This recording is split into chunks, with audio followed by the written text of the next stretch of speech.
الحمد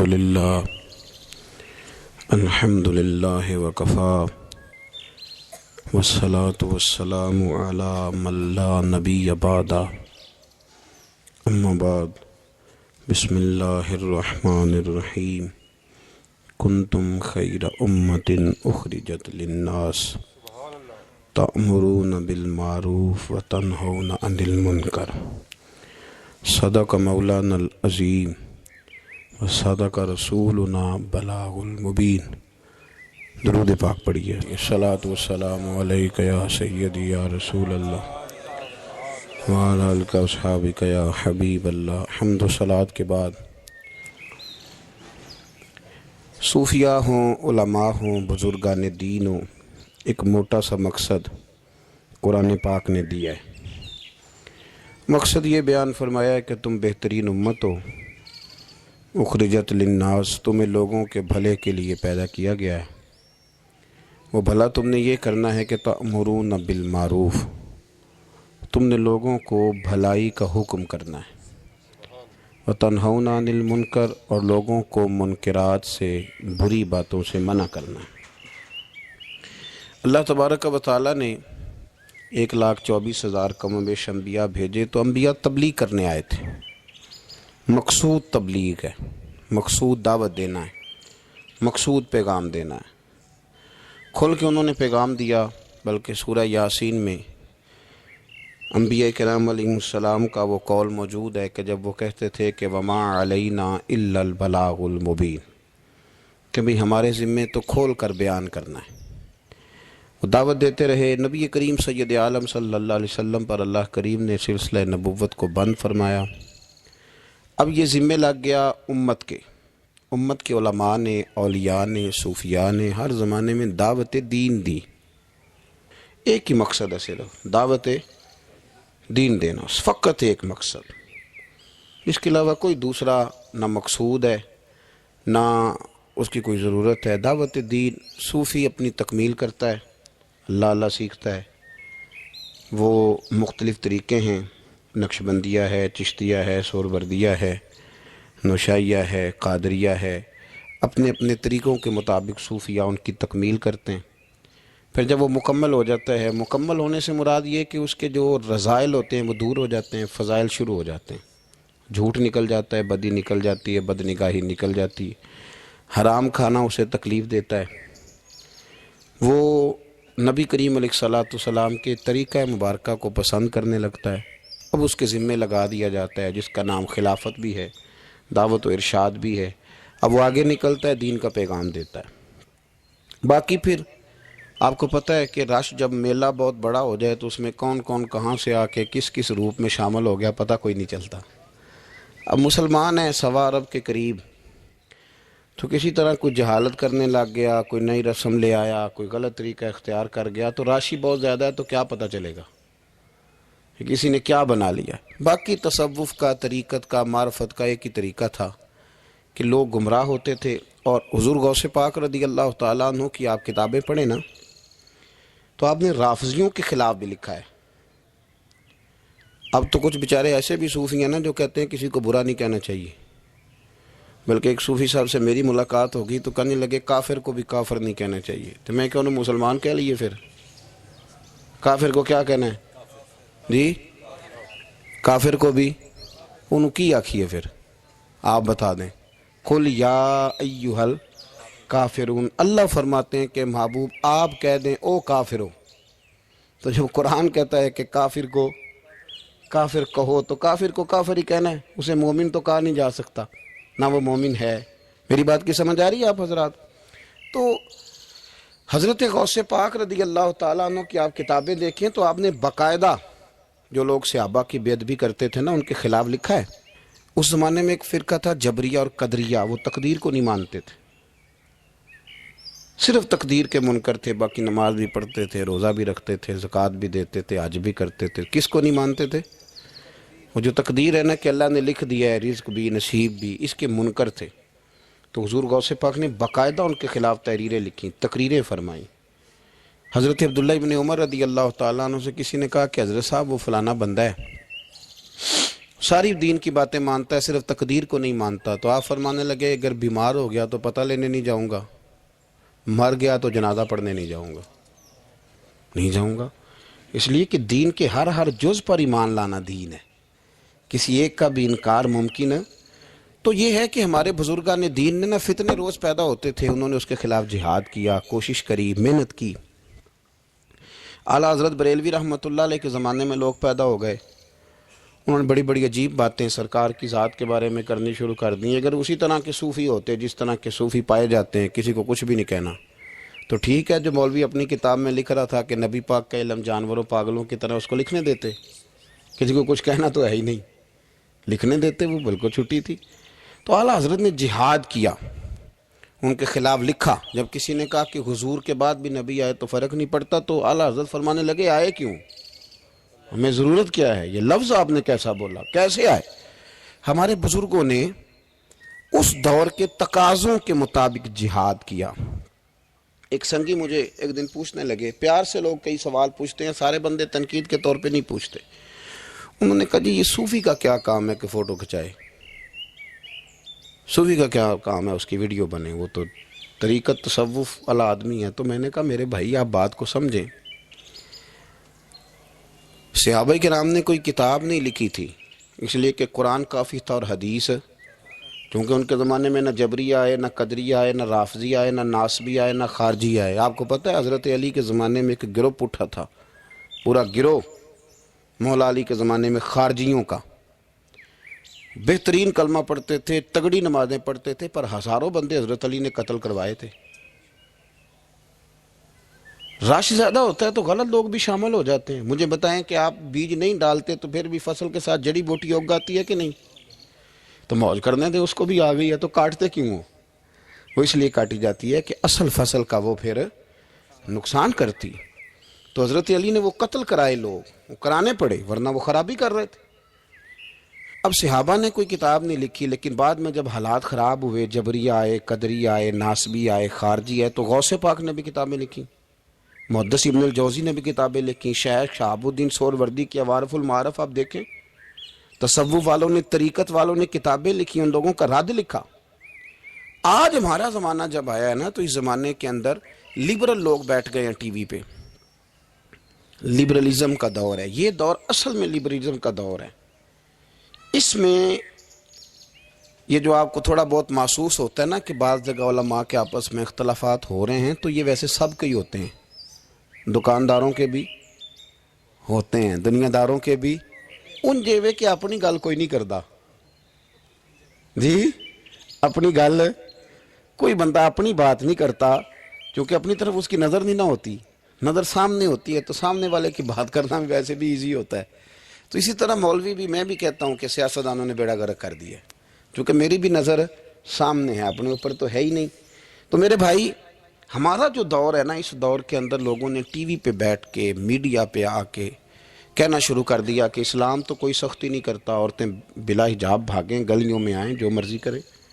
نے کہنا شروع کر دیا کہ اسلام جو ہے وہ کوئی معاذ اللہ تعالیٰ کسی کو پابند نہیں کرتا، وہ جو مرضی کرے۔ لوگ دین کا نام لے کے دین کا حلیہ بگاڑنے لگے۔ پینٹ شرٹ والے مولوی آ گئے مارکیٹ میں، پینٹ شرٹ والے، بڑا حالات خراب ہونے لگے۔ تو اب مجبوری ہے کہ جس طرح کا دور ہوگا، جہاد بھی اسی طرح کا ہوگا۔ سرکار نے تلوار سے جہاد کیا ہے، توپ کوئی نہیں چلائی۔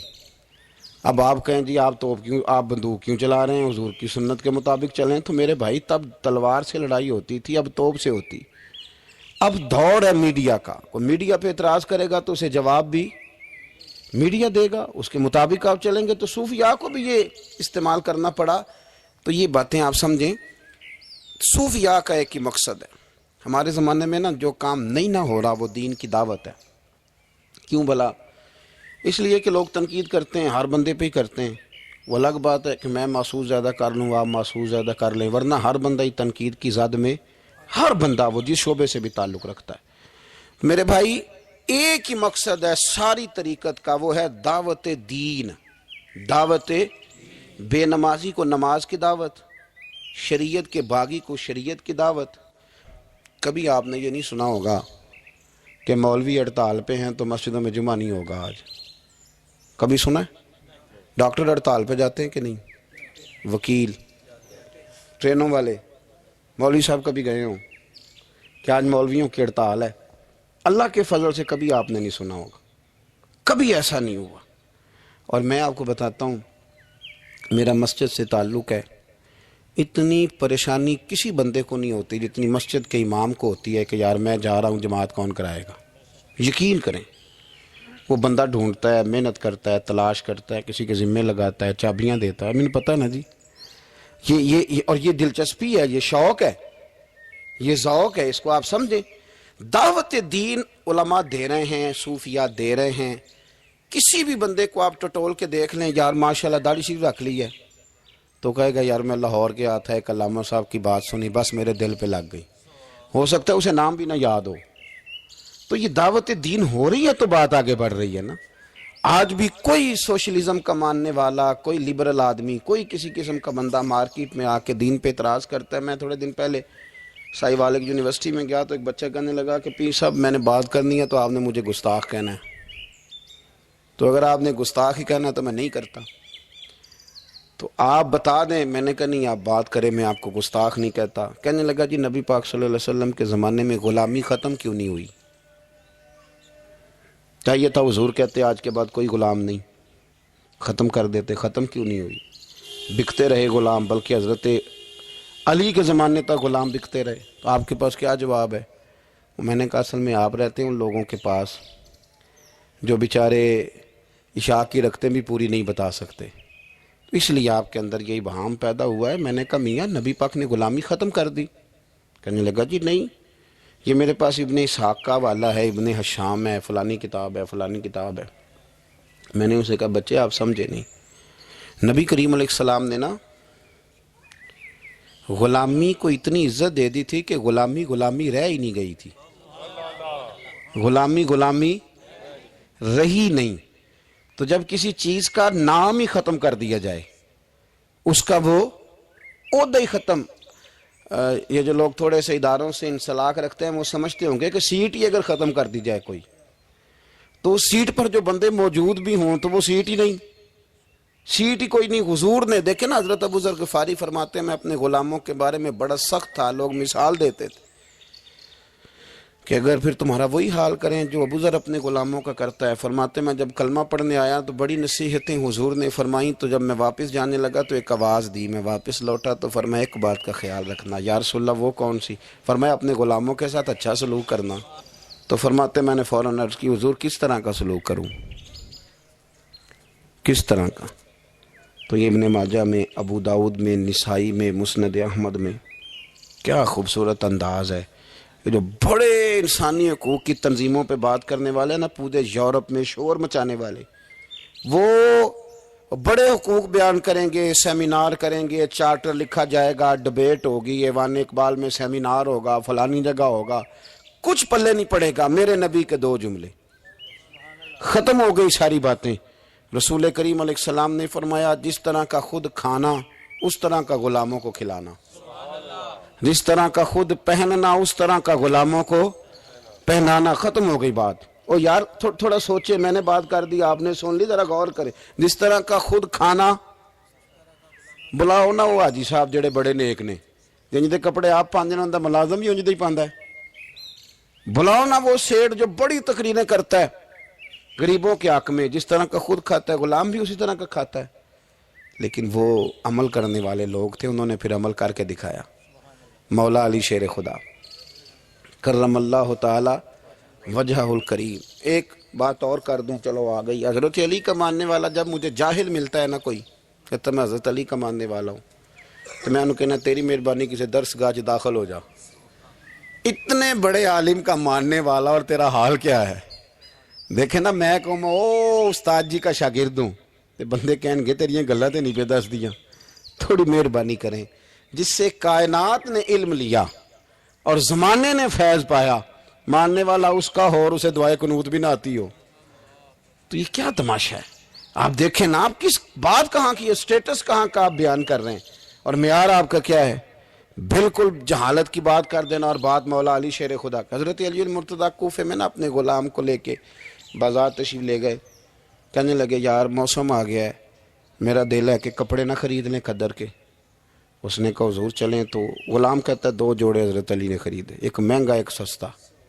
تو موٹی بات ہے, جو مہنگا ہے وہ آقا پہنے گا اور سستا ایسے ہی ہوتا ہے نا جی. چلو اور گل کرنے ہیں سادی, جلدی سمجھے جا جائے گی. جس جائیے دکاندار کو ویاہ تے کپڑے لین تے انہوں کہیدا ایک پان والے وکھا, پھر کہیدا ایک دین دوان والے وکھا. وہ دین دوان والے کہڑے ہوندے نے بھلا؟ جڑے پان والے نہیں ہوندے. دین دوان والے کہڑے ہوندے نے؟ ایک وہ دے جڑے پانے والے نے, ایک وہ دے جڑے دینے والے نے. یہ دینے والے وہ ہوندے نے جڑے پان والے, ہاں جی وہ والے دکھا. تو وہ دکاندار کے پاس جا کے حضرت مولا علی شیر خدا رضی اللہ تعالیٰ نے اس کے ساتھ بیٹھے, 2 جوڑے خریدے. غلام کہتا ہے جب واپس نکلے تو حضرت علی رضی اللہ تعالیٰ نے وہ دونوں جوڑے, چونکہ میں غلام تھا میں نے پکڑے ہوئے تھے, سمجھ لیں کہ وہ تھیلا کپڑوں کا میرے ہاتھ میں تھا. فرماتے ہیں شیر خدا کا گھر آ گیا, میرا بھی غریب خانہ آ گیا. اب ہم نے جدا ہونا تھا تو ڈیفینیٹ بات تھی, طے تھا کہ یہ پتلا جو ہے اور کم قیمت کا جوڑا میرا ہے.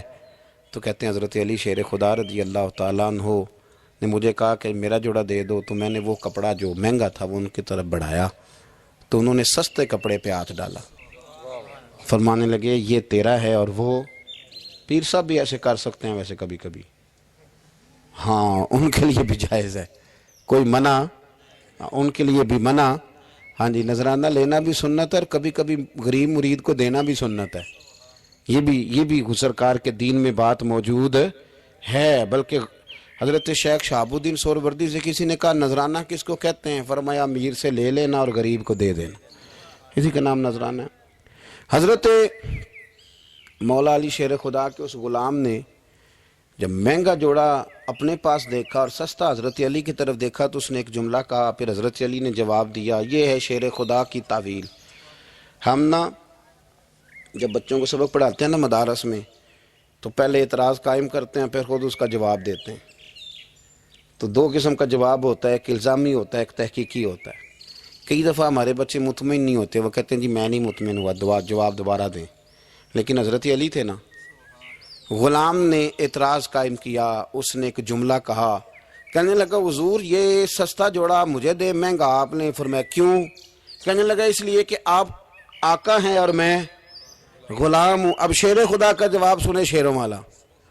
فرمانے لگے نہیں میاں, مہنگا تو پہن اور سستا میں پہن. کہنے لگا کیوں؟ فرمانے لگے اس لیے کہ میں بوڑھا ہوں تو جوان ہے, میں بوڑھا ہوں تو جوان جو ہوتے ہیں وہ پہنے کپڑے اچھے اچھے مہنگے, میرا تو بڑھاپا ہے. وہ شخص کہتا ہے کہ میرے پاس اس بات کا جواب ہی کوئی نہیں تھا, کوئی جواب. اتنی بڑی بات کر دی. فرمانے لگے یہ مہنگا ہے, یہ جوان کوئی آدمی پہنے, میں بوڑھا ہوں. میں تو دعوت دین فقط مقصد صوفیاء کا. آج بھی دین کے حوالے سے جو تشریحات, آج نہ لوگ دین کے خلاف نہیں بولتے, کوئی بندہ آپ کو ایسا نہیں ملے گا, کوئی بھی. آج کے دور میں جو فتنہ ہے وہ ہے دین کی غلط تشریح کا فتنہ. غلط تشریح, ٹی ویوں پہ لوگ بیٹھ گئے, وہ تشریحات غلط کر رہے ہیں. ہر بندہ کہے گا نبی پاک نے اپنے جی دشمنوں کو معاف کیا, آپ کہتے ہیں گستاخ کو پھانسی دینی. ہر بندہ یہ, اور آیتیں پڑھ پڑھ کے سنائیں گے, وَمَا أَرْسَلْنَاكَ إِلَّا رَحْمَةً لِّلْعَالَمِينَ. حالانکہ انہیں یہ نہیں پتا کہ رحمت للعالمین نبی نے فرمایا ہے کہ اگر کوئی شراب پیے گا تو ہم اسے کوڑے ماریں گے, اور حضور نے کوڑے مروائے ہیں اپنی آنکھوں کے سامنے, سرکار نے کوڑے مروائے ہیں. رحمت للعالمین نبی نے. جہاد کی بات آئی ہے تو فرمایا اب قتال ہوگا, اب کافروں کی گردنیں کاٹی جائیں گی. ہر چیز کا ایک وقت ہوتا ہے. غلط تشریحات, جی حضور نے اپنے بے ادب کو معاف کیا, تو میں نے کہا نبی پاک نے بے ادب کو معاف کیا, کسی صحابی نے حضور کے بے ادب کو معاف نہیں کیا. آپ دین کی تشریح کو سمجھیں. اسی طرح کا معاملہ اور بہت ساری چیزوں کے ساتھ ہے. وہ کہتے ہیں جی وضاحت کے ساتھ فلانی شے کا ذکر نہیں آیا لہذا ہم کریں گے. پردے کے ساتھ بڑی بری حالت کر دی گئی ہے. عورتوں کا پردہ بالکل لوگوں نے, اور یہاں تک لوگ کہتے ہیں کہ جی چہرے کا پردہ ہی نہیں, دین میں تو آنکھیں نیچی کرنے کا حکم ہے. تو میں نے کہا ٹھیک ہے آپ آنکھیں نیچی کر لیں, کچھ کریں تو صحیح نا. اور مختلف قسم کی غلط تشریحات ہیں, توضیحات ہیں. کہتے ہیں جی پیر صاحب سے پردے کی کوئی ضرورت نہیں, اس لیے کہ پیر باپ کی جگہ پہ ہوتا ہے. باپ تو نہیں نہ ہوتا, جگہ پہ ہوتا ہے نا. مومنوں کی مائیں, قرآن کہتا ہے کہ یہ مومنوں کی مائیں ہیں. لیکن مومنوں کی ماں کے پاس جب ان کا بیٹا حضرت عبداللہ ابن مکتوم نابینا آئے تھے تو حضور نے فرمایا تھا عائشہ پردہ کرو. حضرت کی حضور وہ تو نابینا، یہ رشتہ قرآن نے بیان کیا ہے، یہ تو نابینا ہے، تو فرمایا تمہیں تو نظر آ رہا ہے نا. تو اس دور کے اندر جو لوگ دین پہ لیبل لگا کے نا، ایک دین پہ لیبل لگا کے کہ نہیں جی ادھر بھی گنجائش ہے، یہاں بھی مسئلہ ہے، یہ اب اس دور کا فتنہ ہے. جدت کے ساتھ بڑے بڑے ایسے اسکالر باقاعدہ ٹی وی پہ بٹھائے گئے کہ جنہوں نے کہا کوئی ضرورت نہیں، آپ یہاں تک میں سنتا ہوں کہ ایک نہ ہوگے تو گزارا ہو جائے گا. یہاں تک بھی میں سنتا ہوں کہ یہ آپ غلط تشریحات کر رہے ہیں. اور میں ایک ایسے اسکالر کو بھی جانتا ہوں جو کہتا ہے کہ بس ٹھیک ہے، نکاح جب کسی شخص نے کسی کو قبول کر لیا تو نکاح ہی نکاح ہے، ایجاب و قبول کا نام نکاح ہے. تو بڑے بڑے فتنے، بڑی بڑی آزمائشیں، اور وہ طبقات جو حاوی ہیں، جو پاورفل ہیں، جو مالدار ہیں، جن کا تسلط ہے، وہ دین کو غلط انداز میں پیش کرتے ہیں، آزاد رہنا چاہتے ہیں. میں بڑی دیر پہلے کا کہہ رہا ہوں، پھر کہتا ہوں، میرے ملک سے لے کر پورے عرب تک، اب تو سعودی عرب کے اندر بھی عورتوں کو بڑی چھٹیاں مل گئی ہیں. وہ کہتے ہیں کہ ایک ہی بات ہے، ہمیں کوئی اعتراض نہیں، جس نے نماز پڑھنی ہے وہ نماز پڑھے، جس نے شراب کھانے جانا ہے وہ شراب کھانے جائے. یہاں تک کہ جب عورتیں نکلی تھیں عام ملک میں ریس لگانے کے لیے سائیکلوں پہ، تو اس وقت کے لبرل آدمی نے کہا تھا مولوی نہ دیکھیں، آنکھیں بند کر لیں. تو یہ فتنہ ہے اس دور کا، یہ اس دور کا مین مسئلہ ہے. لوگ آزاد ہونا چاہتے ہیں. آپ یقین کریں، ابھی لمبا نہیں وقت گزرا، یہ آپ جو سفید داڑھی والے بزرگ یہاں بیٹھے ہیں ان سے آپ پوچھ لیں کہ بہت شرم کی بات تھی کہ لڑکا یہ کہہ دیتا کہ شادی سے پہلے میں نے بیوی کو دیکھنا ہے. یہ خاصا حالانکہ جائز ہے، ایک نظر دیکھنا جائز ہے. اس پر بھی علماء نے قیود لکھی ہیں کہ دیکھے گا تو کیسے دیکھے گا، اس تشریح میں نہیں جاتا. لیکن اب وہی سارے لوگ، چار پیسے ان کے پاس آئے ہیں تو لڑکا لڑکی اکٹھے بیٹھ کے منگنی ہوتی ہے، ان کی میرج ہال میں سارا کچھ ہوتا ہے. ہندوؤں کے طریقوں کے مطابق انگوٹھیاں پہنائی جاتی ہیں، مہندیاں ہوتی ہیں، تماشے لگتے ہیں. یہ فتنہ ہے اس دور کا. تو اس دور کے صوفیاء اس فتنے کے خلاف اٹھیں گے، وہ جہاد کریں گے، وہ دین کا جو اصل چہرہ ہے وہ لوگوں کے سامنے پیش کریں گے. اسی کا نام تصوف ہے، اسی کا نام طریقت ہے، اسی کا نام پیری مریدی ہے، اسی کا نام اصلیت ہے کہ آپ دین پر کسی کو عمل کرائیں. اگر آپ دین پہ عمل نہیں کرا سکتے تو ٹھیک ہے، پھر جب میں نے یہ نعرہ لگایا کہ میں دیندار ہوں، تو ہو سکتا ہے میری میٹھی باتوں سے وقتی طور پر کچھ لوگ میرے جان سے بھی آ جائے، ہاتھ باندھ کے میرے پیچھے بھی چلنے لگیں، لیکن او پئیاں دس دیاں قبراں، 4 منٹ 4 دنوں کی بات ہے، پھر رب کریم پوچھ لے گا، پھر حساب بڑا لمبا ہے. تو اس لیے کوشش فرمائیں صوفیاء کے پیغام کو سمجھیں، دعوت دین دیں. جو آپ کا کلاس فیل ہے اس کو بھی دین کا پیغام دیں، جو ڈیوٹی آپ کے ساتھ کرتا ہے اسے بھی نماز کا درس دیں. ایک دوسرے کا بازو تھامیں. اور میں آپ کو بڑی ذمہ داری سے کہتا ہوں کہ کہنے سے بات بن جاتی ہے. آپ انشاءاللہ کسی کو کہیں گے نا مسجد چل، تو وہ چلے گا اللہ کے فضل. اس کی وجہ یہ نہیں کہ بات میں اثر ہوتا ہے، دین میں ویسے ہی بڑا اثر ہے. آپ دین کی بات کر دیں، اللہ تاثیر پیدا کر دیا کرتا ہے. آپ کہہ دیں تو انشاءاللہ ہو جاتا ہے. اللہ کے حضور یہ دعا ہے، اللہ کریم ہمیں اپنے بزرگان دین کے، صحابہ کبار کے، اہل بیت اطہار کے طریقوں کا مسافر بنائے. اللہ کریم ہماری حاضریوں کو قبولیت کا شرف اور درجہ نصیب فرمائے. آخر دعوانا الحمدللہ رب العالمین.